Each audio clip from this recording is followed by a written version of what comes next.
Today is our lecture about wireless body area network, also termed as WBAN. In this lecture, we will discuss what is wireless body area network, IEEE standards, different devices used in wireless body area network, its architecture, characteristics and different types, different applications of wireless body area network. We will discuss limitations and challenges of wireless body area network. Then we will discuss different types of communication traffic. We will briefly overview the comparison of WSN and WBAN. We will discuss different communication models for wireless body area network. Wireless body area network is a sub-branch of wireless sensor network. WBAN is also termed as wireless body sensor network, or it may be termed as wireless medical body area network. Basically, it is a wireless network which is established around human body to monitor one or more human body functions, or we may define it as a special purpose sensor network which is designed to connect various medical sensors located inside or outside of human body to monitor one or more medical conditions or vital body functions for onward decision making by the doctors or by the family members. IEEE standard for WBAN. The IEEE is a professional association that develops, defines, and reviews electronics and computer science standards. Standards are established in order to meet technical, safety, regulatory, societal, and market needs. Computing standards ensure that products and services perform as intended. These standards ensure interoperability, create uniform design, installation, and testing methods to improve the quality of life. IEEE has different task groups for different wireless networks. The task group of WBAN is working to improve different aspects, especially related to physical and MAC layer. The latest international standard for WBAN is the IEEE 802.15.6 standard, which aims to provide an international standard for low power, short range, and extremely reliable wireless communication within the surrounding area of the human body. It is supposed to support a vast range of data rates for different applications, short-range wireless communication outside or inside a human body, different devices used in WBAN. Mainly, there are three types of devices. Number one, medical sensors. Medical sensors are small electronic devices which are used to sense and monitor human body functions. Number two, PDA, which is personal digital assistance. A PDA may be a smartphone, a laptop, or a tablet. PDA is used to receive and collect data from all the sensors located outside or inside of human body. Base station. The base station is used to connect WBAN with internet. Base station can be a Wi-Fi in the form of Wi-Fi modem or Wi-Fi router, or it can be a cellular base station. The basic architecture of WBAN is given. In this diagram, you can see 4 sensor nodes are attached with different parts of the human body. These sensor nodes monitor vital organs of human body. The data is collected and forwarded to the PDA. The PDA transmits the data to the end users using internet. The end users may be a family member, a hospital, or a doctor. If the patient is using Wi-Fi for internet connectivity, then the base station would be a Wi-Fi router. If the patient is using cellular network, such as 3G or 4G for internet connectivity, in that case, the base station would be a cellular tower. There are many desirable characteristics of WBAN. such as energy efficient sensors.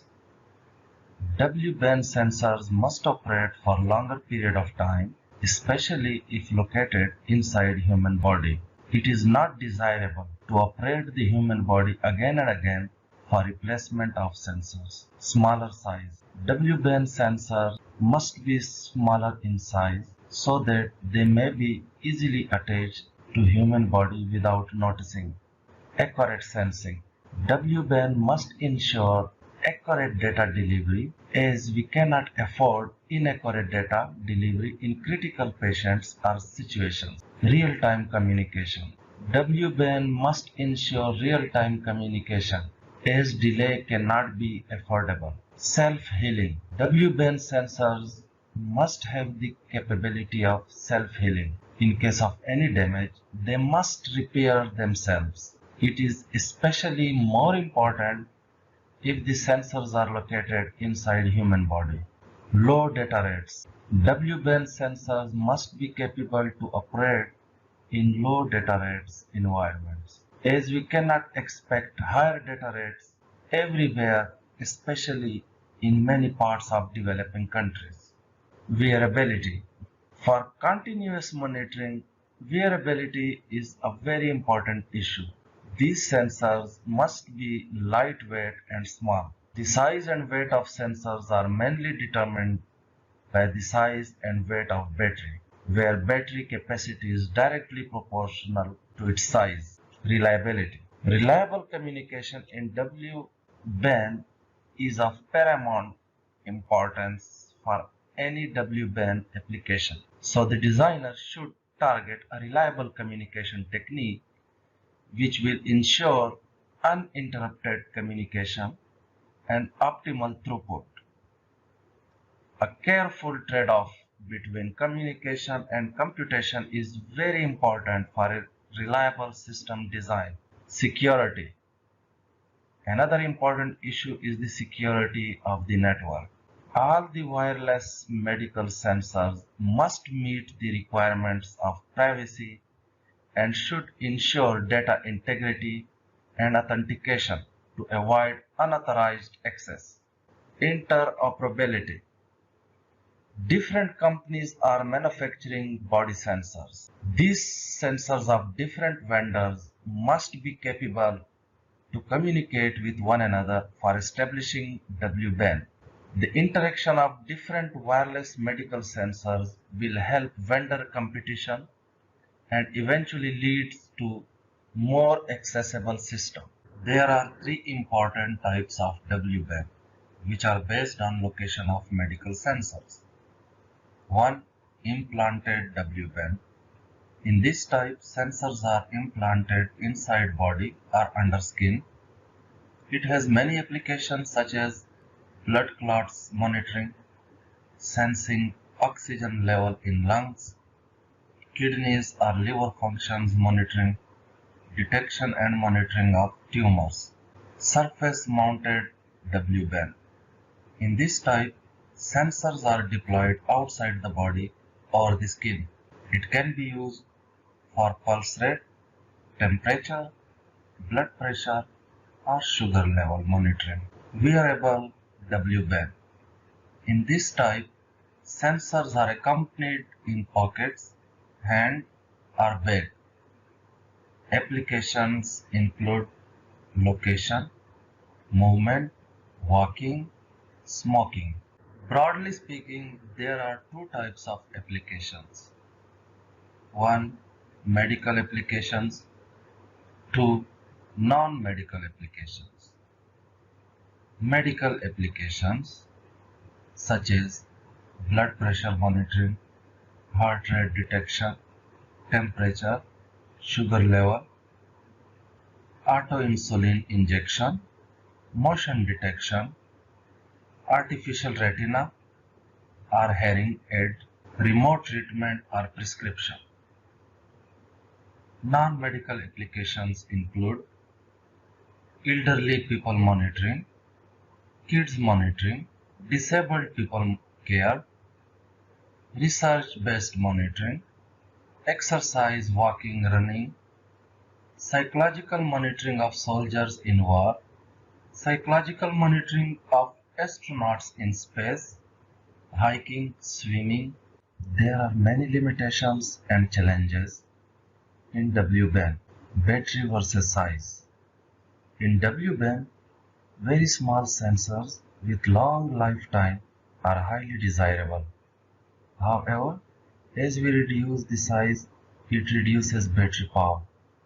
A small battery means short life of sensors. This trade-off needs to be optimized. Energy versus accuracy. High power consumption results in more accurate readings on the patient's health state and vice versa. An optimized approach is needed to balance these two important parameters. Line of sight. Line of sight is a type of signal propagation that can transmit and receive data only when transmitting and receiving nodes are face to face without any sort of an obstacle between them.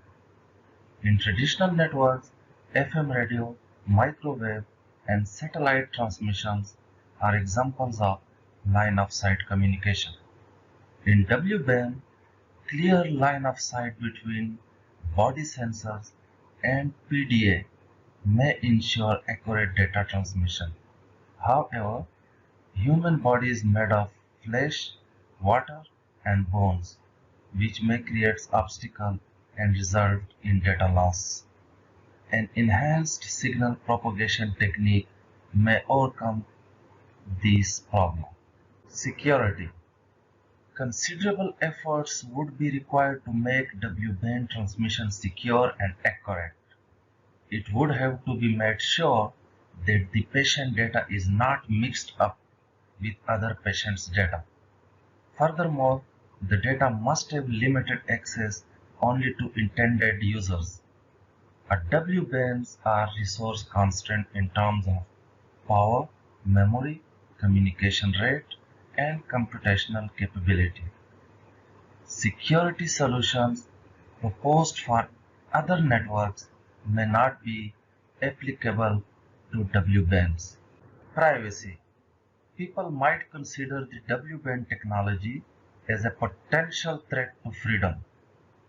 As in WBAN, patients are under constant watch, it may be considered as interference in their privacy, which may decrease the wider social acceptance of this technology. False alarms. A false alarm, also known as nuisance alarm, is the deceptive or erroneous report of an emergency causing unnecessary panic. It is of the utmost importance, especially within a healthcare domain, that all sensor readings are validated. This helps to reduce false alarm generation and to identify possible weaknesses within the hardware and software design. Habit versus behavior. Body sensors are used in detection and prediction of human behavior. Some sort of intelligent techniques are needed in WBAN to differentiate these two. Cost. Consumers expect low-cost health monitoring solutions which provide high functionality. WBAN implementations will need to be cost optimized to be appealing alternatives to health-conscious people. Constant monitoring.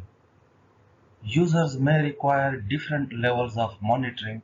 For example, those at risk of heart failure may want their WBANs to function constantly, while others at risk of falls may only need WBANs to monitor them while they are walking or moving. The level of monitoring influences the amount of energy required and the life cycle of WBAN before the energy source is depleted. Types of communication or traffic.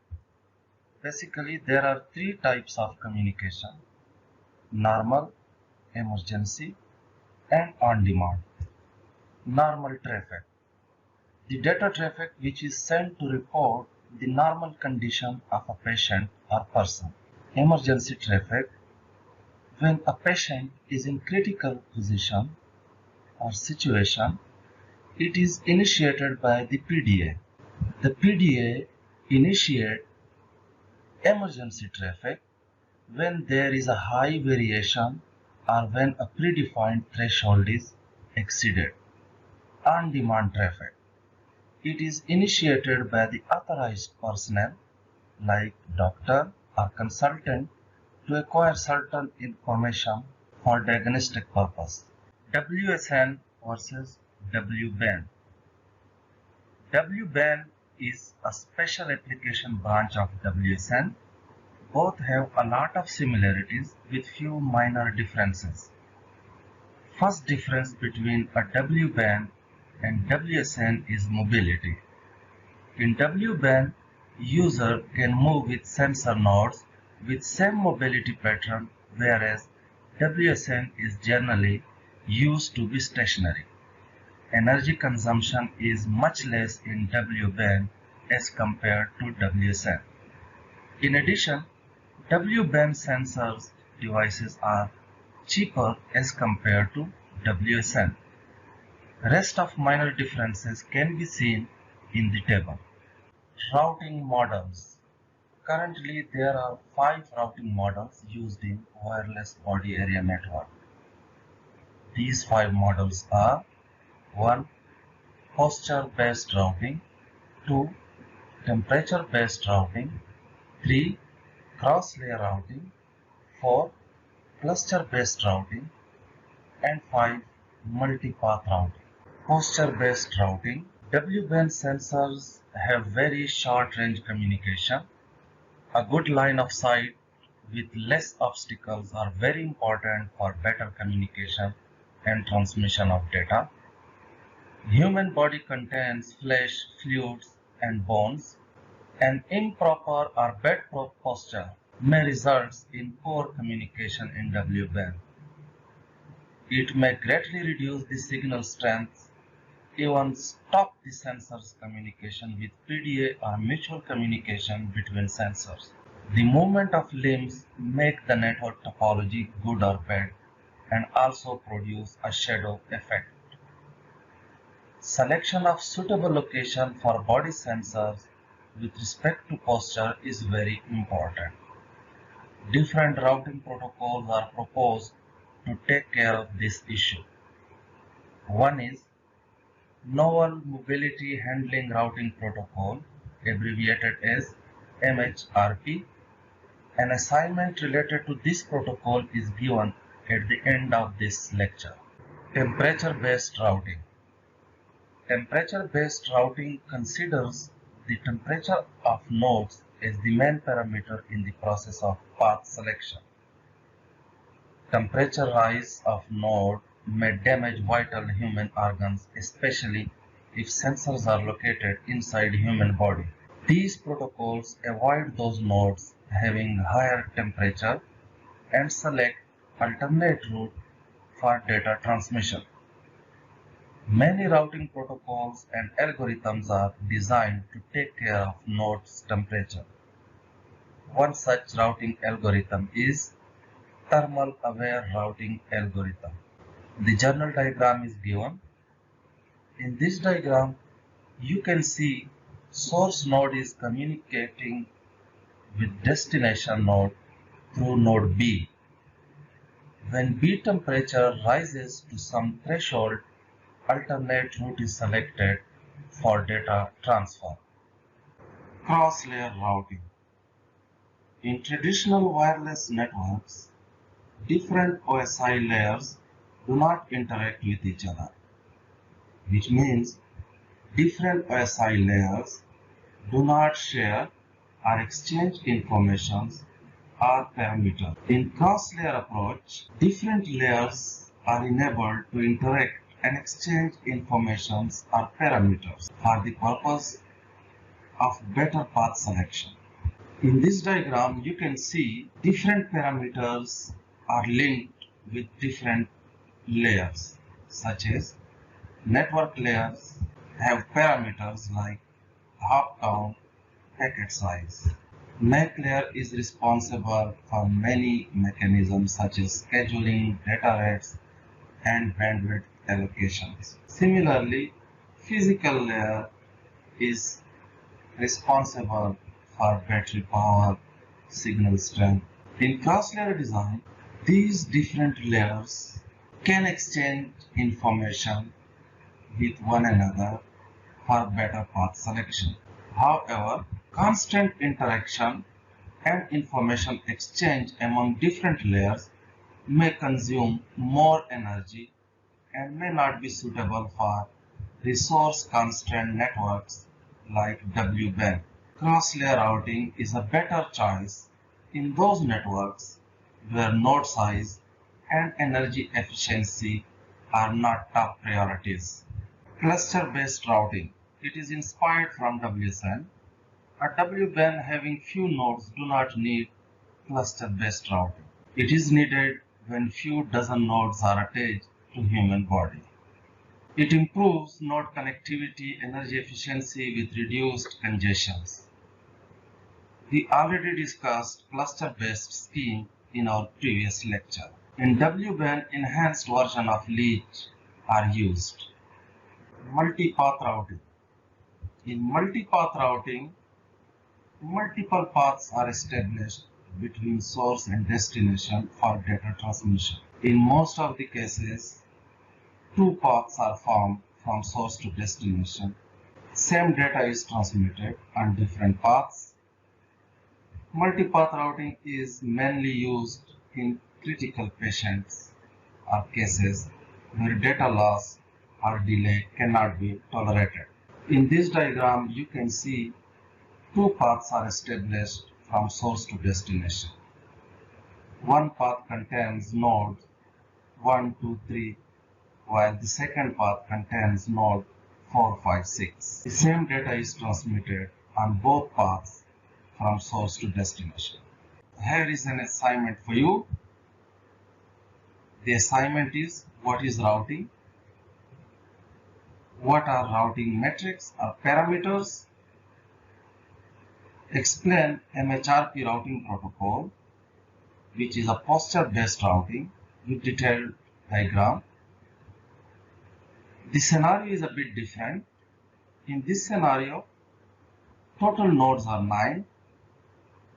Set 1, which is located on left side, has 4 nodes. Set 2, which is located on right side, has 4 nodes. Common acquisition node is mutual, which is 1. How many paths will be established in MHRP? Explain different paths. Which path will be used for emergency situation and why? Thank you. Best of luck.